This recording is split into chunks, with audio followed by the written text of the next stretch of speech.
Right to food है या अपना राइट टू इंफॉर्मेशन वगैरह पर। ये सारी चीजें हम कर रहे थे। फिर सलवा जुलूम शुरू हुआ 2005 में।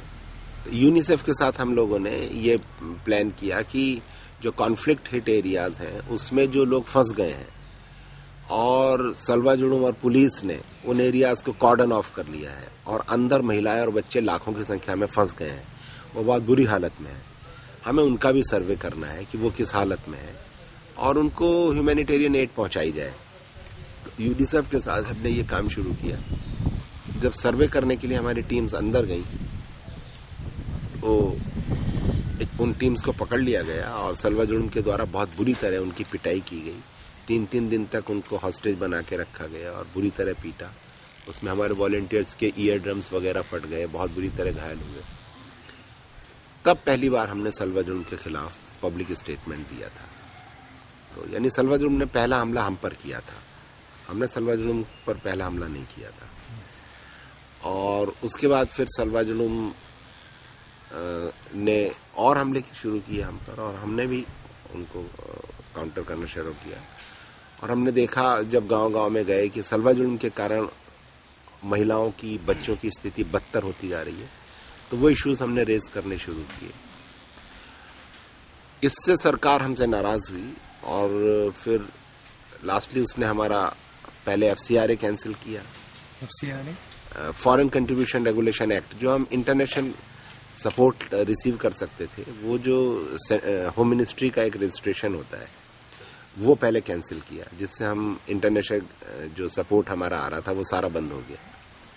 उसके बाद उन्होंने जो हमारी लोकल सपोर्ट थी वो बंद की और कार्यकर्ताओं को डराना धमकाना शुरू किया।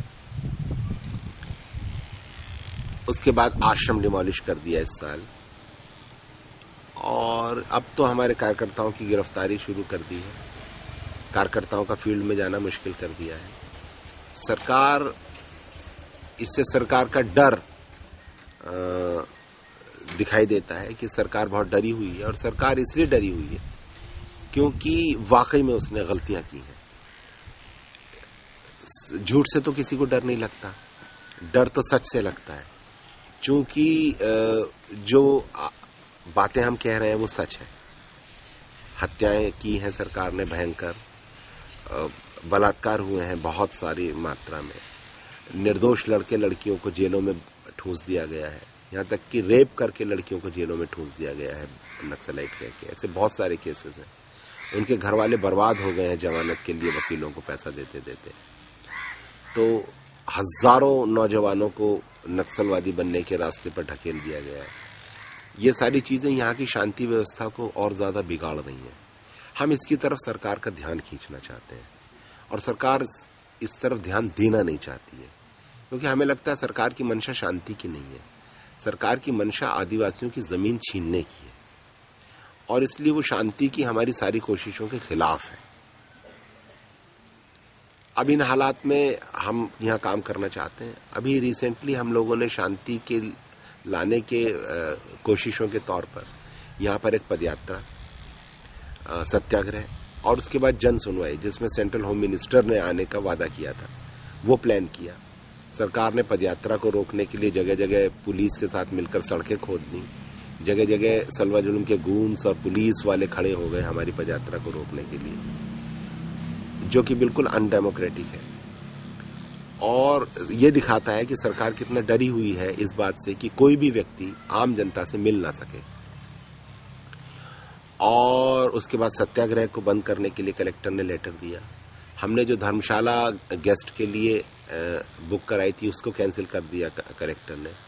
जो वीमेन्स टीम सेक्सुअल अब्यूजेस की जांच करने के लिए आने वाली थी अगेंस्ट वीमेन, उस टीम को रास्ते में हैरेस करके वापस लौटा दिया।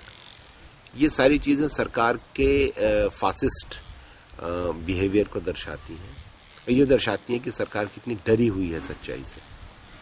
तो सत्याग्रह नहीं होने दिया, पदयात्रा नहीं होने दी, जन सुनवाई के लिए भी रोक लगा दी है। हमारे गवर्नर साहब ने प्रधानमंत्री को लिखा है कि वो जन सुनवाई में होम मिनिस्टर को ना आने दें। मुझे लगता है कि ऐसे हालत में अगर आप जनता की बात होम मिनिस्टर नहीं सुनेगा तो कौन सुनेगा? क्या नक्सलाइट सुनेंगे? तो हम लोगों एक ऐसी सिचुएशन क्यों क्रिएट करना चाहते हैं जहां जनता को यह महसूस हो कि सिस्टम में उसकी बात सुनने वाला कोई नहीं है। अभी रिसेंटली एक केस हुआ है जिसमें 4 लड़कियों के साथ रेप किया गया था, पुलिस और एसपी के द्वारा। सामसेट्टी गांव की 4 लड़कियां हैं। उन लड़कियों को ने पहले एफआईआर कराने की कोशिश की, रेप के खिलाफ एफआईआर नहीं लिखी गई। फिर वो हमारे पास आई, हमने उन लड़कियों को लेकर के कोर्ट में गए, कोर्ट में प्राइवेट कंप्लेंट फाइल की, उसमें 6 महीना लगा। फिर वारंट जारी हुए, खैर कंप्लेंट रजिस्टर्ड हुई, वारंट जारी हुए। वो जो पुलिस ऑफिसर्स हैं और स्पेशल पुलिस ऑफिसर हैं वो सरकार को मिल नहीं रहे, और वो जाकर के उन लड़कियों को किडनैप करके थाने में रखकर 5 दिन तक उनको हैरास किया और उनसे कोरे कागजों पर सिग्नेचर्स कराए। हम उस केस को उठाना चाहते हैं, लेकिन वो लड़कियों, उन्होंने कहा है कि अगर वो लड़कियां अब हमारे साथ मिलकर के कोई कानूनी कार्रवाई करेंगी तो पुलिस पूरे गांव को जला देगी। मुझे समझ में नहीं आता ये किस तरह की डेमोक्रेसी है, और इस हालात में सारे देश के लोग चुप क्यों हैं? आज ये इन 4 बच्चियों की बात है, कल को ये स्थिति हमारी सारी बच्चियों के साथ हो सकती है। इसलिए इन सारी परिस्थितियों में मुझे लगता है कि मैं मिनिमम क्या कर सकता हूं। तो मुझे लगा कि मैं कम से कम एक पर्सनल लेवल पर एक उपवास करूं एज ए प्रोटेस्ट। तो मैं एकदम पर्सनल उपवास कर रहा हूं और कोशिश कर रहा हूं कि इस तरफ लोगों का ध्यान आए कि बस्तर में जो हो रहा है वो घोर अमानवीयता है, डेमोक्रेसी के ऊपर दाग है। हम जो अपने आप को सो कॉल्ड डेवलप्ड डेमोक्रेसी कहते हैं, ये सच नहीं है, और हमें सबको मिलकर के इन ट्राइबल्स के साथ अपनी सॉलिडेरिटी दिखानी चाहिए। इस अमानवीयता को रोकने के लिए हमें आवाज उठानी चाहिए, और उसके लिए अगर मेरा ये उपवास किसी काम का हो सकता है तो मैं मानूंगा कि ठीक है, मैंने जो उपवास किया वो ठीक किया। और अगर नहीं भी होता है तो कोई बात नहीं, ये मेरे सेल्फ प्यूरिफिकेशन के लिए है।